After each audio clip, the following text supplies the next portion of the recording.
तुम्हाला कसं जगायचं हे शिकवेल. परंतु मागच्या 1-1.5 महिन्यापासून वाचाल तर वाचाल, पण काय वाचाल हे पण खूप महत्वाचं आहे. आपण सगळ्यांनी बघितलंय मागच्या 1-1.5 महिन्यापासून प्रत्येकाच्या मोबाईलमध्ये वेगवेगळे व्हिडिओ येतात.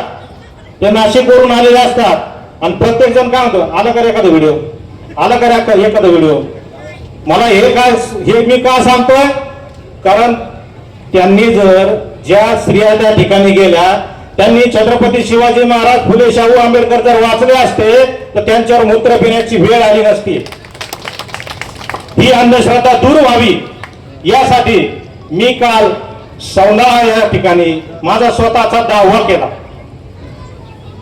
स्वतःचा दावा करण्याचं कारण असं होतं, मला समाजाला सांगायचं होतं की हजारो लोकांमध्ये तुम्ही स्वतःचा दावा करता आणि कावळ्याची वाट पाहता.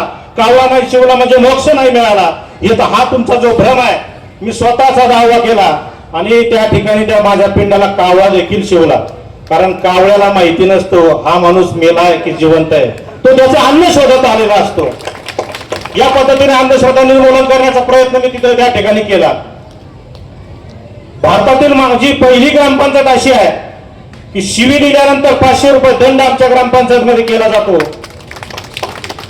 खऱ्या अर्थाने भारतरत्न डॉक्टर बाबासाहेब आंबेडकरांचे जे विचार होते, स्त्री पुरुष समता, शिवी दिल्या, शिवी कोणावर आहे, आईवर बहिणीवर, वाद दोघांचेच. तिथं आई नाही बहीण नाही, तिचा काही संबंधही नाही, परंतु त्या ठिकाणी त्या आईच्या आणि बहिणीच्या नावाने अर्वाच्य शब्दामध्ये उद्धार केला जातो. हे चुकीचं आहे. म्हणून आई बहिणीचा सन्मान झाला पाहिजे. छत्रपती शिवाजी महाराजांनी 350 वर्षापूर्वी स्वतःच्या वागण्यातून या महाराष्ट्राला, या देशाला संदेश दिलेला आहे. परस्त्री माते समान.